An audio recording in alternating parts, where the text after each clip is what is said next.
ಪಂಜಾಬ್ನ ಅಮೃತಸರ ಮತ್ತು ಜಲಂಧರ್ನಲ್ಲಿ ನಿನ್ನೆ ರಾತ್ರಿ ಬಿಎಸ್ಎಫ್ ಆವರಣದ ಹೊರಭಾಗದಲ್ಲಿ ಸ್ಫೋಟ ಸಂಭವಿಸಿದೆ. ಘಟನೆಯಿಂದಾಗಿ ಯಾವುದೇ ಪ್ರಾಣಾಪಾಯ ಸಂಭವಿಸಿಲ್ಲವಾದರೂ ಭದ್ರತಾ ಪಡೆಗಳು ತನಿಖೆಯನ್ನು ತೀವ್ರಗೊಳಿಸಿವೆ.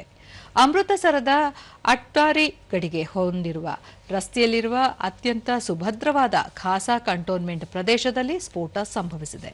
ಸೇನಾ ನೆಲೆಗಳಿಗೆ ಹೊಂದಿಕೊಂಡಿರುವ ಬಿಎಸ್ಎಫ್ ಕ್ಯಾಂಪಸ್ನ ಹೊರಭಾಗದಲ್ಲಿ ಈ ಘಟನೆ ನಡೆದಿದೆ.